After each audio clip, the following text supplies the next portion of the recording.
Hoje aqui no nosso programa nós vamos conversar sobre técnica e tecnologia a serviço do transplante capilar.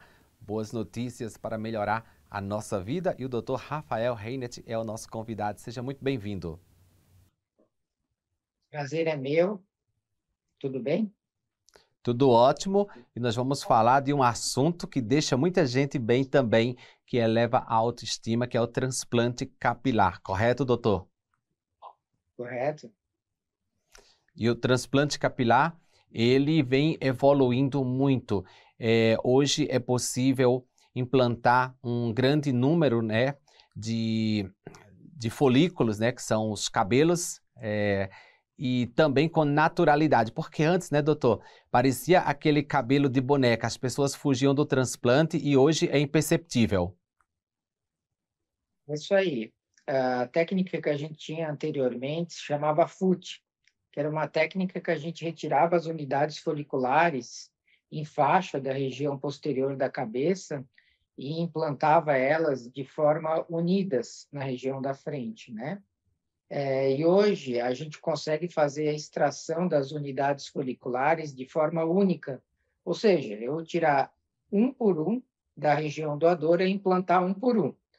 E nos últimos anos nos permitiu usar aparelhos muito pequenininhos, ou seja, punches de extração bem pequenos, então que conseguem tirar com 0,7, 0,6, 0,8 milímetros cada unidade folicular. Isso faz também com que a gente consiga uma aproximação maior entre as unidades foliculares, causando uma maior densidade nessa região que recebe.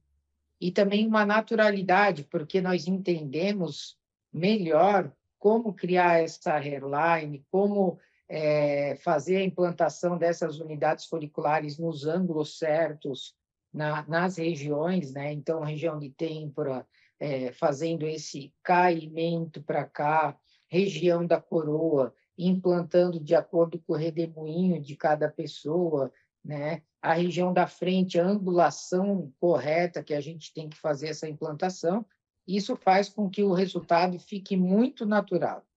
E, além disso, nós dispomos, né, nos últimos anos, da inteligência artificial. Por quê? A inteligência artificial ela consegue fazer uma contagem das unidades foliculares da área doadora e nos permite um melhor planejamento cirúrgico.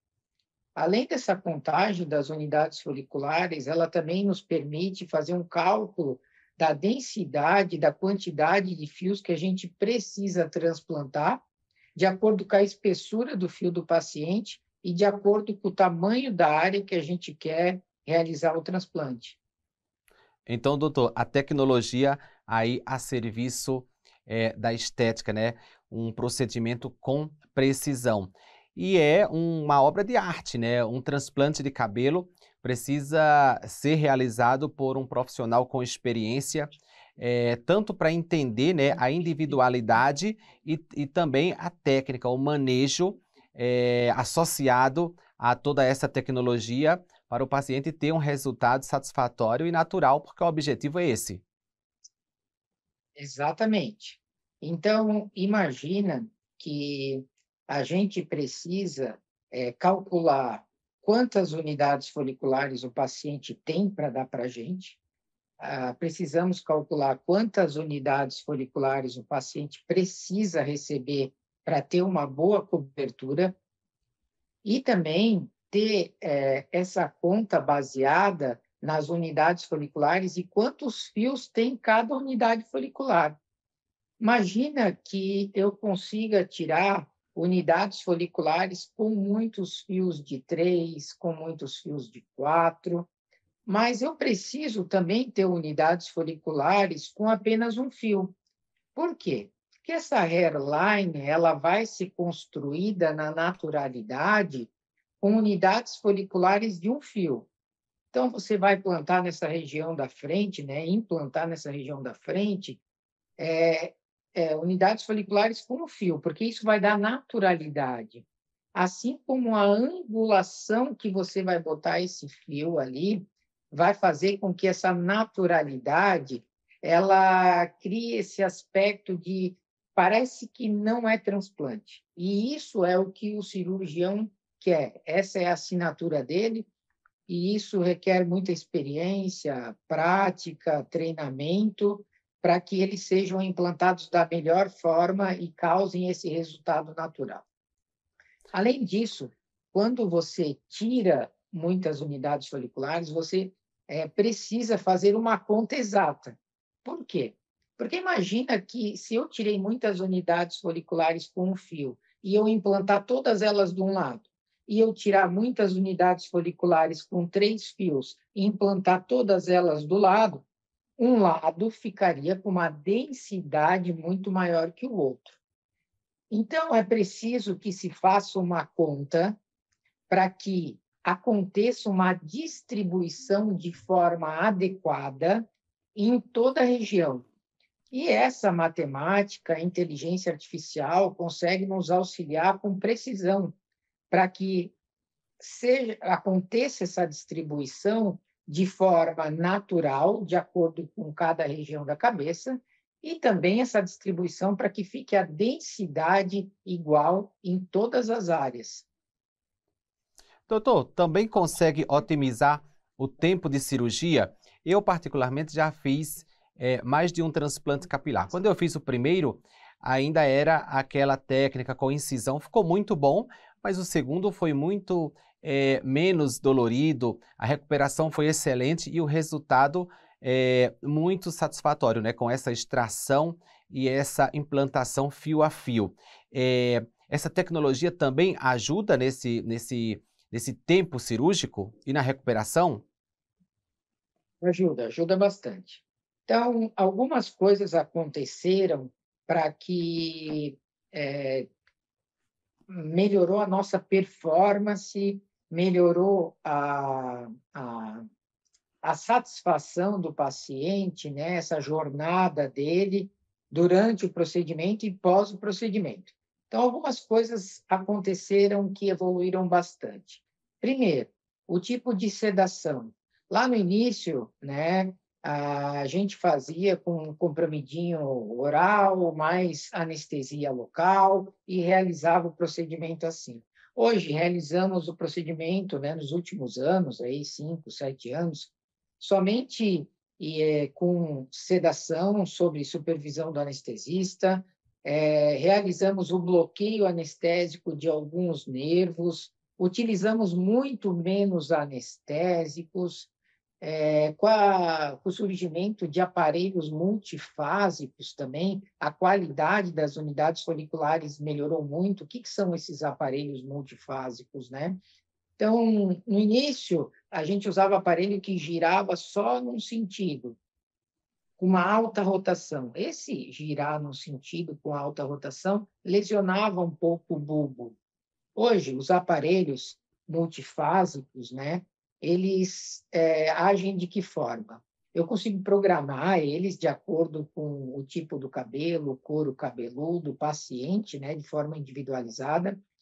No primeiro módulo, eu consigo programar para que ele gire nesse sentido, passe a epiderme, logo depois dele passar a epiderme, na derme, ele faça esse movimento oscilatório, e ainda, se for o caso, eu posso causar um movimento vibratório para que aconteça o descolamento dessa unidade folicular e eu consiga tirar ela sem ter tanta lesão no bulbo. Então, o índice de transecção, que é o cortar o fio, né, lesionar o fio, ele diminuiu drasticamente. O tamanho dos aparelhos de extração que a gente usa diminuíram muito, em 30%, em alguns casos até mais de 30% o tamanho do aparelho que a gente usa, chamado de punch, para fazer essa extração. Isso faz com que as unidades foliculares elas sejam mais bem selecionadas, elas tenham menos lesão, elas tenham maior pega. E quando eu tiro com aparelhos pequenos, eu tenho menos lesão na minha área doadora. E isso faz com que aquele buraquinho que era grande, que demorava aí mais dias para fechar, ele se fecha em pouco tempo, porque o meu buraquinho, né, de extração ele é muito menor. E também, junto com isso, faz com que eu consiga colocar o cabelo mais pertinho um do outro, porque essas unidades foliculares elas são menores. Isso faz com que eu tenha uma maior densidade na região que eu quero implantar esses cabelos. Muito obrigado, doutor, pelas informações, boas notícias e volte logo para a gente fazer um programa especial só respondendo as dúvidas frequentes sobre transplante capilar. É um prazer poder orientar de forma técnica quem procura o transplante capilar.